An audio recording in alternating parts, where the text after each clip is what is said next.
Welcome back, guys. If you're new around here, my name's Sunny. I'm a gap year student on my way to study medicine in September. Today's video is going to be a bit different to usual, but I'm sure you'll enjoy it. Before we start, make sure you check out my social media. You can find me on Instagram and you can find me on TikTok. So make sure to go check both of these out and enjoy the video. Thank you.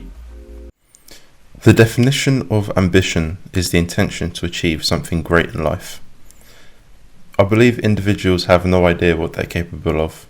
You sell yourself short because you're not dreaming big enough. Throughout my academic career up to a specific point, my main aim was to just do my best. And this was my motivation, but I realised through speaking to family members and other friends that this goal of mine was rather low resolution. And when I was asked to specify, I generally picked something which I knew I could easily achieve. And I think I did this because I wanted to remove the option of failure so that this didn't damage my personal image. I have a natural aversion to risk. I rarely overestimate my abilities, and this leads to me underestimating them more often than not. Towards the end of secondary school, there was talk about what we wanted to do at college because this would determine the courses we could apply for in university. People, of course, had already decided what they were thinking of doing at university, and so had I. But now that I think back, I said to people that I would take physiotherapy and I'd study at Cambridge. And there are a couple interesting things about that. One, I picked physiotherapy because I knew I could get onto that course, but I didn't have a specific passion for physiotherapy. I just liked the idea of sport and I was pretty good at biology, once again playing to my strengths. But then I added that little caveat of at Cambridge to kind of boost my personal image again, because if I'm studying at Cambridge, then wow, I'm this academic guy, I'm really smart, you see. But now thinking back at it, that was all fake in a way, because I didn't really care to study at Cambridge or to study physiotherapy. I just said it because the self-image thing again.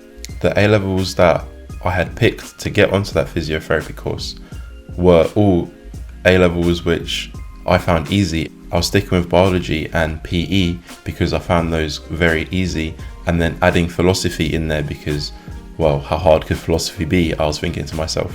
My family were slightly accepting of this, but as the time came to finalise this decision of which A-levels I was studying, I got more and more prods asking, are you sure you want to do physiotherapy? Are you sure you want to do these A-levels? And then the day came where my mum asked me, why don't you want to study medicine? You'd be a great doctor. And I replied with, it's a very difficult course and it's even tougher to get into, and it's such a long course, I don't know if I want to study for that long. I had many conversations like this with my mum and with my uncles and with my aunties as well. And I could feel that other people could tell that I was trying to play it safe, and I'm very thankful that they could see that because I was going to do it if they let me, to be honest. And then came one day where I got a call from my uncle. I was playing Rocket League with my friend. I'll never forget this day. He'd been the most persistent out of all of my family members, encouraging me to not lowball myself. If I'm honest, I didn't want to pick up the phone because I knew what he was going to say. He was going to tell me that you can do so much better than physiotherapy. And that's exactly what he did. But the way he said it really hit home to me. And I'm so thankful for that phone call. And this is what he said to me. You know you can work hard, so why don't you? Becoming a physio is too easy for you. Don't waste your time, you're so capable. And even if you don't like being a doctor, you can go back as an overqualified physiotherapist. Shoot for the stars, and that way even if you miss, at least you land on the moon. And this was my big turning point. After that phone call, I changed my A-levels. I dropped A-level physical education and picked up chemistry, and I dropped philosophy and picked up psychology. But now that I'd chosen to pursue medicine, I'd essentially chosen to tackle my fear, and my fear was failure. But the thing is, I didn't know what was coming my way. I didn't know what I had to prepare for, and in hindsight, this was actually the scariest thing for me. I had the UCAT exam, which is an entrance exam that you need to study and take to actually apply to the majority of medical schools in the UK. The medical school interview process which interviews are grueling enough as it is, but with the added pressure of, if you don't come across as likable or knowledgeable in this interview, you're not studying medicine. It's very daunting. And then on top of that, actually getting the required A-level grades to get into medical school. To be honest, that was the least of my worries, because that I felt was firmly in my control compared to the other two. On top of the already difficult entry process, dentistry, medicine and veterinary sciences are the most competitive university courses in the UK, and so the admission cycles are very, very cutthroat. The caliber of students applying to all of these courses are already top of the top, and so you have to come out on top of the best already. And this was a battle I didn't even know I was engaging in at the time. And I have to say, when I applied, I wasn't optimistic, and I think this mindset actually affected my application. And the first time I applied, I failed. I got 3 straight rejections, no interview. And after one interview that I did get, which I was severely underprepared for, I also failed at that stage. I had 4 rejections and nowhere to study medicine. I felt so ashamed. I felt like I'd let people down who were expecting me to get in, but at the same time I felt resentful because they didn't understand how difficult this process was. Yet I'd get comments like, "Oh, you're Sunny, you'll definitely get into medical school. Oh, you're Sunny, you don't fail."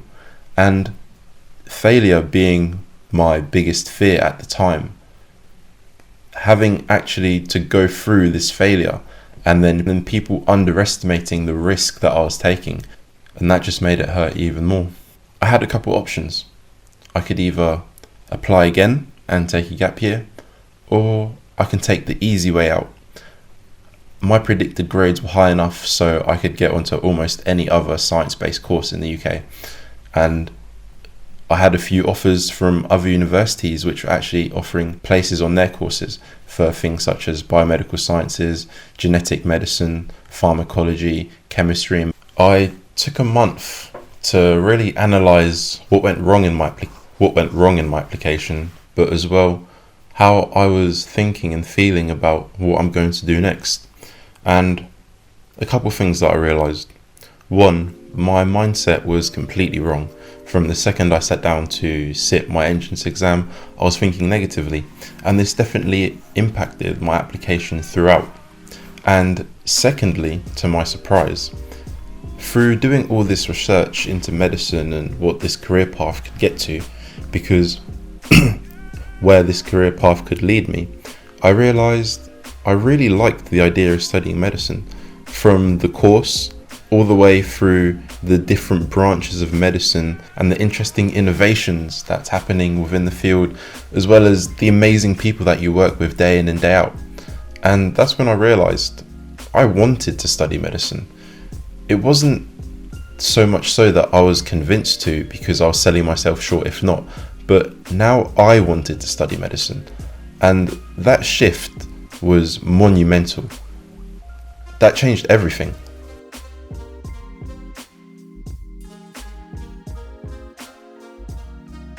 When I went back and looked at the courses I was offered a place in, I didn't like them.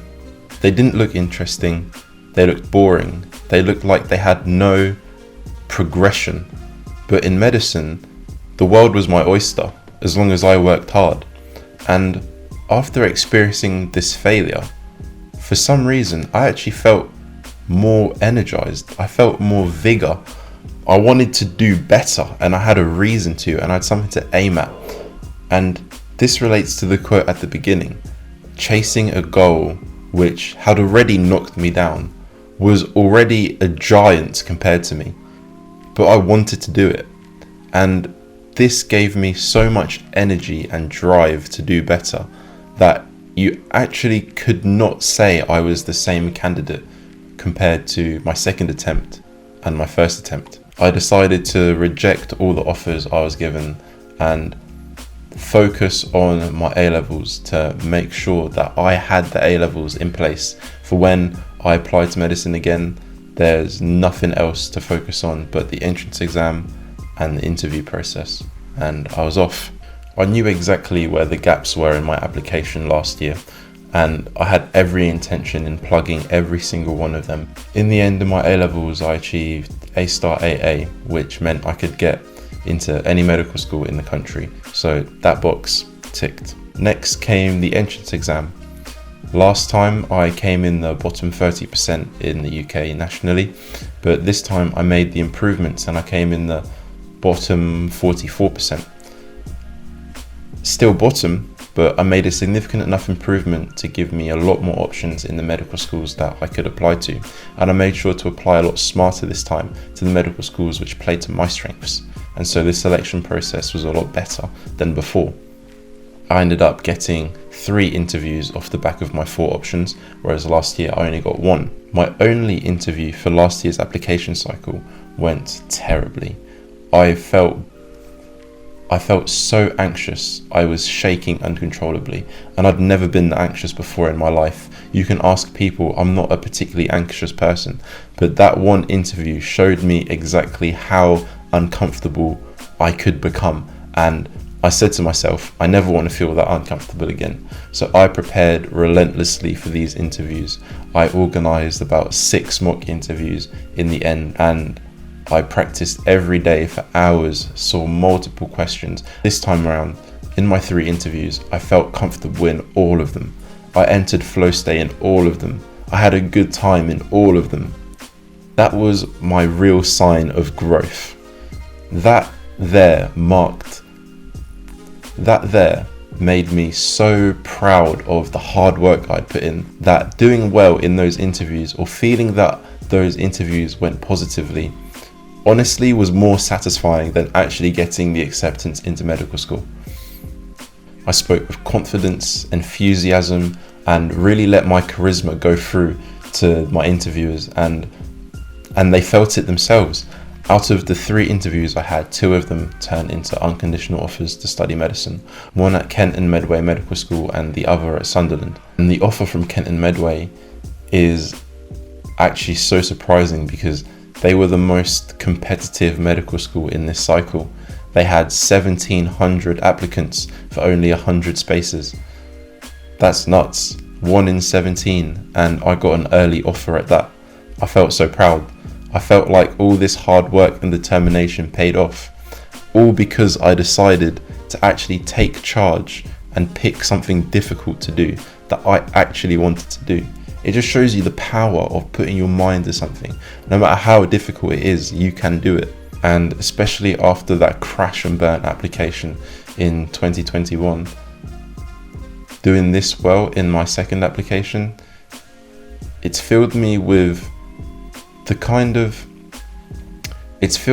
an energy that just makes me so confident in my abilities now that I'm never going to underestimate myself again.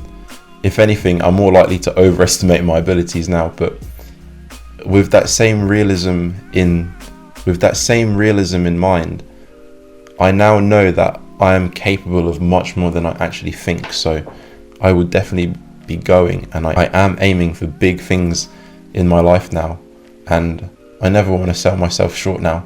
If anything, I want to set targets which are too big. I want to set targets that make people think, how is he going to do that? That make myself think, how am I going to do that? But I'm going to do it. To kind of round the video off, I just wanted to speak about why it's important to think big. Why it's important to dream big. Dreaming big helps you work hard. And through working hard, you do things well. And through doing things well, you have options. Up until this point in my life, and I'm 19 by the way, life has just felt like being on this monotonous train tracks. You go through primary school, you go through high school, you go through college. There's no real options in what you do. It's tough to diversify, and it's just not up to your own design. But if you don't work hard during these spaces, even though it's on a train track, you have less options when you get to the end of the train tracks. And you don't want that. Being able to dream big means that even though you're on the train tracks, you're going to do your best so that at the end you have as many doors to open as you would like. Now, I feel like that. I feel like I've come to the end of the tutorial and I'm entering a sandbox. and I'm just free to do whatever I want, whatever I can put my mind to. So don't aim for something small, aim for something massive, because time is going to go regardless, so you might as well do something worth your while. And through choosing the harder route, you always end up doing something you didn't even think you were capable of doing. For example, my interviews.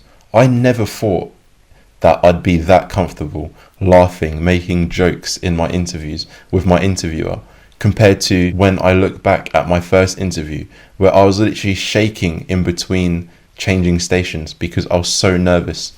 But through choosing the harder route and actually wanting to be there, I became a completely different person. The levels of comfort were unimaginable to me, but I did that. And you can do something similar. And this is why I agree with and identify so deeply with Jordan Peterson's words of you need to be occupied by something weighty, deep and difficult, because only good things comes from that.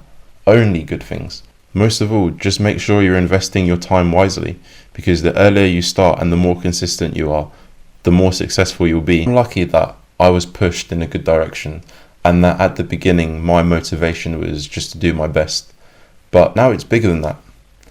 I have a giant target, and I'll let you know when I get there. Thank you for watching, guys. If you liked the video, please make sure to leave a like, comment anything that you'd like to let me know in the comments below, and I'll see you next week. Peace.